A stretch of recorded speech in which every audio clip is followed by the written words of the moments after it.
sih yang di dunia itu terlalu diistimewakan gitu? Mengistimewakan yang hilang itu nggak ada kerjaan. Mengagungkan yang hancur, yang sifatnya fana, rasanya biasa. Apa yang mau dibanggakan sih? Dan yang paling menarik tuh begini, ketika meninggal gelarnya pengen sama dengan yang dianggap ringan atau rendah status sosialnya itu. Jadi beliau ini Abbas sesibuk-sibuknya itu masih berpikir investasi. Saya boleh sibuk nggak dapat semua hadis Nabi, tapi anak saya mesti mendapatkan yang luput dari saya. Saya boleh nggak mendapatkan semua Quran, tapi anak saya mesti ada yang jadi ahli Quran. Cara berpikirnya siapa yang akan menjadi kebanggaan di akhirat nanti? Di dunia itu semu dunia itu. Jadi sementara aja, nggak pasti sifatnya.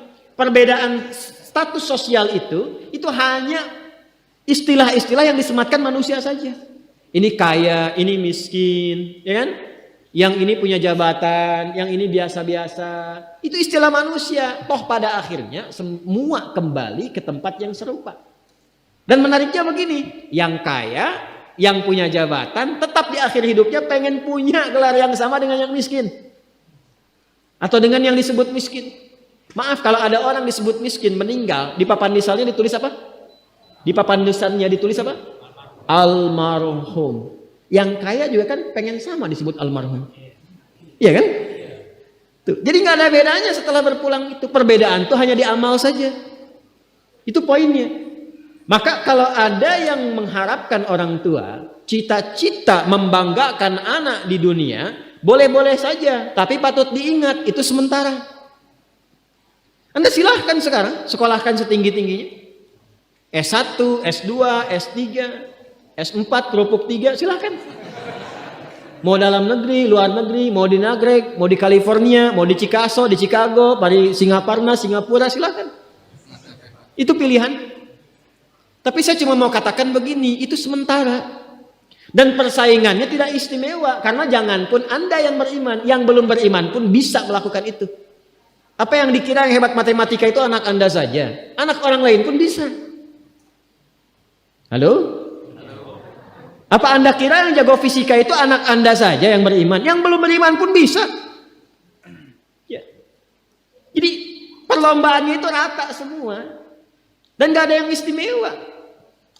Kadang-kadang bingung ya. Kenapa sih yang di dunia itu terlalu diistimewakan gitu? Mengistimewakan yang hilang itu gak ada kerjaan. Mengagungkan yang hancur, yang sifatnya fana, rasanya biasa. Apa yang mau dibanggakan sih? Dan yang paling menarik tuh begini, ketika meninggal gelarnya pengen sama dengan yang dianggap ringan atau rendah status sosialnya itu. Tadi kalau orang miskin meninggal gelarnya apa? Ternyata yang kaya pun pengen sama almarhum juga. Kalau rakyat yang meninggal di papan nisannya ditulis apa? Almarhum. Ternyata pejabat juga pengen begitu, sama juga. Saya belum pernah dengar nanti kalau saya meninggal tulis gelarnya Almaun ya. Gak ada. Tetap almarhum juga. Jelas ya? Nah, maka yang dipikirkan tuh perlombaan yang sejati itu begini. Perlombaan yang sejati itu adalah perlombaan untuk kehidupan yang abadi yang gak fana lagi. Jadi kalau pada saat itu unggul selamanya karena gak ada kematian lagi setelah itu. Itu yang dimaksudkan hadis Nabi. Kalaulah ada dunia ini punya nilai walaupun itu hanya bagian dari satu sayap nyamuk saja, ya, tentu tidak akan pernah Allah memberikan itu semua kepada orang-orang yang ingkar kepadanya. Ya. Karena kalau diberikan nggak adil di situ. Ya. Karena itu sifatnya fana, ujian saja, pada akhirnya kembali. Nah, Abbas itu mampu membaca itu. Ini kehidupan sejak di zaman jahiliyah loh. Awas ya.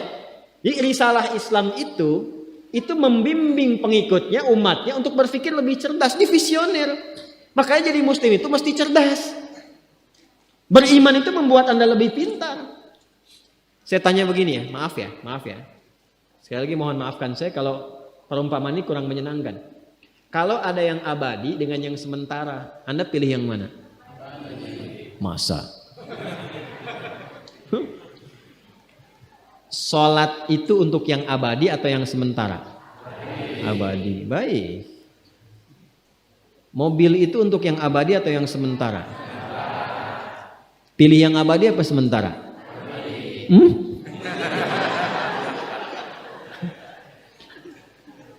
Di Kiai itu ada mobil Innova tuh. Siapa yang besok memilih tidak sholat subuh? Pilihannya pilih Innova atau pilih sholat subuh? Yakin? Kalau saya pilih Innova dipakai untuk mengantarkan sholat subuh. Nah, itu lebih bagus. Ya. Jangan dipotong sampai situ ya. Ya bisa aja kita pilih Avanza, bisa pilih Ferrari, bisa pilih Pajero ya.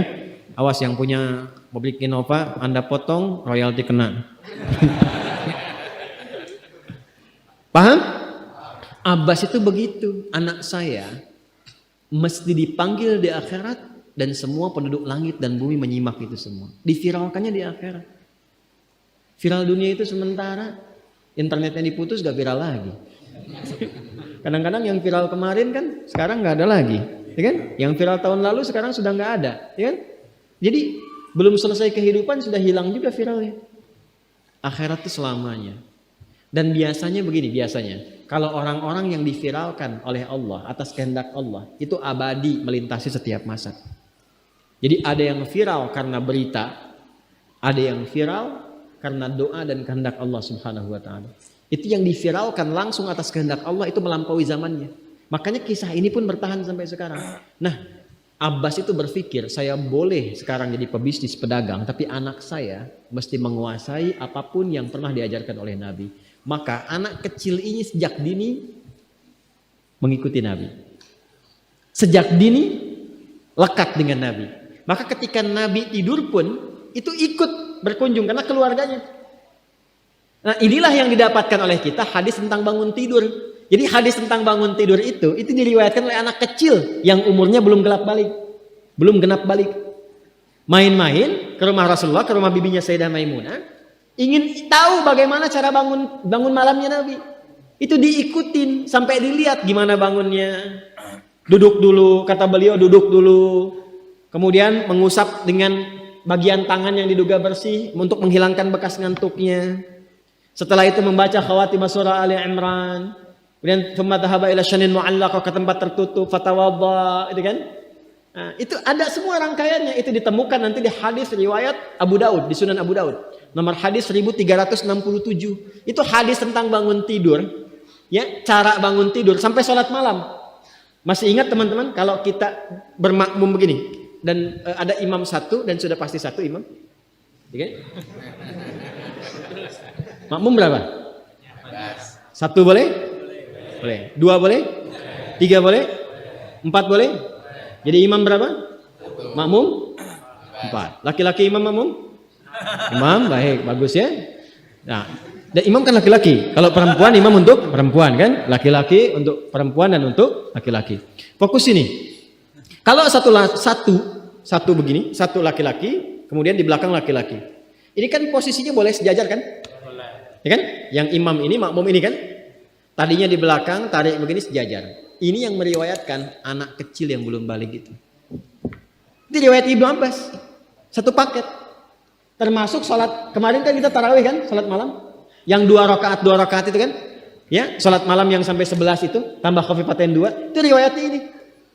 Yang sholat tahajud malam yang 11 rakaat, tambah khafifatain 2. Itu riwayatnya ini. Tutup dengan witir 1 rakaat. Itu anak kecil yang meriwayatkan. Dan tahukah Anda? Sepeninggal Nabi SAW, Abbas bapaknya ini hafal 200 hadis, anaknya Abdullah hafal 2000 hadis.